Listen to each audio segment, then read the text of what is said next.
وإذا مرضت فهو يشفين. Salam ala Rasulillah. Nous allons voir ensemble dans le cours numéro 81 des traitements de la peine, de l'angoisse et du souci. Voyons ensemble les points et les éléments importants à traiter et quels sont les traitements qu'il faut utiliser, que ce soit des traitements spirituels, matériels, physiques. Comment faire pour s'en sortir? Quels sont les éléments qu'on peut utiliser pour se sortir des troubles psychologiques? Et notre imam Ibn va en citer 15. 15 remèdes pour pouvoir traiter tous les problèmes psychologiques. Je précise, tous les troubles psychologiques, que ce soit l'angoisse, le souci, la tristesse, la dépression, l'énervement, tous les troubles que puisse avoir la personne se regroupent dans ces 15 points. Et bien sûr, ces 15 points nous demandent beaucoup à réfléchir et à se concentrer sur ces 15 points-là. La première chose, l'unicité d'Allah. L'unicité de connaître le tawhid, de connaître cette science qui est immense et qui fait vraiment et qui aide vraiment la personne qui est dans les difficultés et qui réconforte le cœur, qui raffermit les pas, qui raffermit le croyant. L'unicité d'Allah Azza wa Jal. Deuxième chose, l'unicité de l'adoration. Donc l'unicité de la seigneurie. Deuxième point, l'unicité de l'adoration. Donc de connaître Allah dans ses attributs et ses noms, et de le connaître aussi dans la création, de reconnaître que Allah est le créateur de tout, avec précision. Et deuxième chose, l'unicité de l'adoration. Accepter, il n'y a pas de divinité et de force et d'adoration que Allah Azza wa Jal. C'est le seul qu'on adore. C'est le seul avec qui, c'est le seul où on se tourne, son cœur, son âme, ses gestes, sa prière, ses œuvres vers lui, en faisant des bonnes actions, en adorant Allah Azza wa Jal. Troisième point, l'unicité de sa science et la croyance. De s'approfondir sur les trois piliers du tawhid, approfondir cette science. Et vous verrez que quand vous allez étudier cette science-là, la science du tawhid dans son ensemble, vous allez vous sentir fort, vous allez vous sentir réconforté, vous allez sentir que vous allez avoir une certaine force, une certaine culture, quand je dis une culture, bien sûr, c'est à force de pouvoir lire dans cette science, ça va vous donner bien sûr un dogme, une croyance, une certitude. C'est pas une culture passagère, mais c'est une cure qui va vous donner de la force dans vos épreuves, qui va vous aider, ça va être un ami pour vous dans votre solitude. Le tawhid est un ami dans la solitude, est un ami pour le voyageur dans ce monde. Quatrième point, l'exemption du Seigneur du fait d'être injuste envers son serviteur et de punir son serviteur sans cause. Ça, c'est une certitude. Allah n'a pas créé les choses en vain. Il ne vous met pas ces épreuves que vous vivez, ces troubles que vous vivez autour de vous. C'est pas une injustice. Tout ce qu'il fait Allah, c'est juste. S'il nous a éprouvés, c'est pour nous purifier, c'est pour nous élever. Car quand il aime une personne, il l'éprouve. Cinquième point, la reconnaissance par le serviteur qu'il est lui l'injuste. Qui est l'injuste? C'est toi, c'est moi. Celui qui œuvre dans le mauvais. Si Allah t'a éprouvé, c'est que peut-être que tu as des péchés. Dans tous les cas, c'est de reconnaître que c'est toi l'injuste.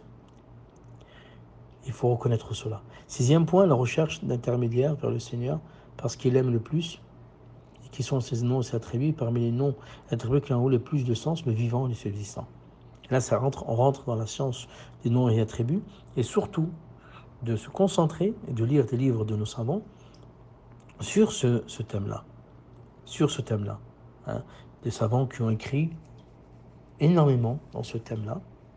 Parmi les savants, bien sûr, notre imam Ibn Qayyim, qui a écrit dans Bada'i' al-Fawaid, dans beaucoup de ses livres, qui a écrit sur ce thème-là, et qui a donné des explications à travers Miftah al-Sa'ada, à travers Madarij al-Salikin, beaucoup de livres. Notre imam Ibn Qayyim est le vrai exemple de celui qui a écrit et qui a appliqué les noms et attributs d'Allah dans sa vie de tous les jours. Septième point, la recherche d'aide auprès de lui seul. Ça, c'est important. Après avoir connu le tawhid et reconnu tout cela, reconnu donc sa grandeur et sa majesté, ensuite l'aide, de lui demander de l'aide. Demander toujours dans la prière, Ihdina siratal mustaqim.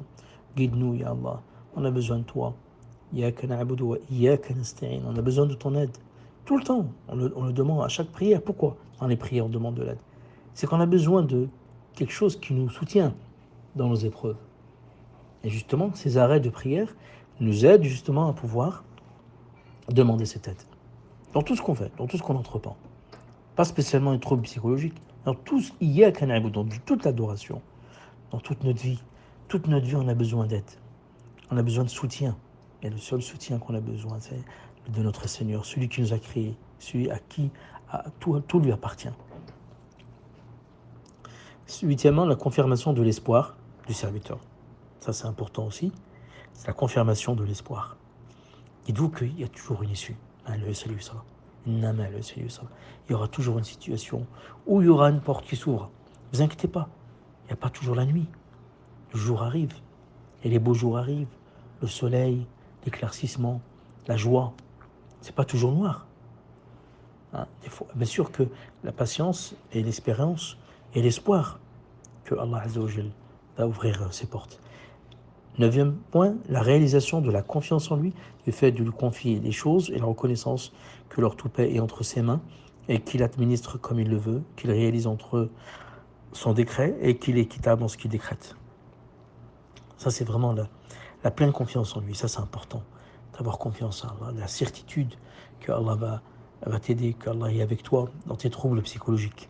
Un point aussi important, il disait que son cœur vive dans le jardin du Coran et qu'il fasse en sorte qu'il soit pour son cœur comme l'ondée printanière pour les animaux, qu'il s'y illumine par lui dans les ténèbres des ambiguïtés et des désirs, et qui se console par lui pour toute chose manquée, se renforce par lui en tout malheur, se soigne par lui des maladies de son cœur, et dissipera sa tristesse et soignera ses angoisses et ses soucis. 11e point, la demande de pardon. Ça, c'est parmi les plus grands médicaments que l'on peut avoir et trouver et rechercher, c'est le pardon. C'est de revenir vers lui. Et il aime, Allah, celui qui revient vers lui. Allah, il aime le repenteur, aime celui qui revient à lui, aime celui qui demande. Et le prophète le faisait régulièrement, plus de 70, plusieurs versions des hadiths, que le prophète sallallahu alayhi wa sallam demandait toujours pardon à Allah Azza wa Jal. Prenons l'habitude de demander pardon. Même si on ne ressent pas des péchés, peut-être qu'on est ignorant, et on est ignorant sur beaucoup de choses, on a toujours besoin de revenir à lui et de demander pardon. Deuxième point, le repentir. Alors ça, c'est le repentir. Il y a demande de pardon et le repentir. Il y a des choses, il y a des conditions. De ne plus revenir sur le péché, de me demander un repentir qui est sincère, de faire des bonnes œuvres, etc., etc. 13e point aussi, le djihad, des bonnes actions. Le fait de faire des bonnes actions, d'œuvrer. Et le djihad, c'est un exemple, bien sûr, c'est le combat du sentier, c'est-à-dire c'est une preuve d'amour. C'est une preuve que la personne se sacrifie pour Allah, comme la hijra, comme le fait de délaisser une terre pour Allah, de délaisser un travail lorsqu'il est douteux ou il est illicite, de délaisser des personnes qui sont mauvaises. Tout cela, c'est des preuves de délaissement et d'accrochement et d'attachement vers Allah Azza wa Jal. Et ça, c'est une preuve de djihad.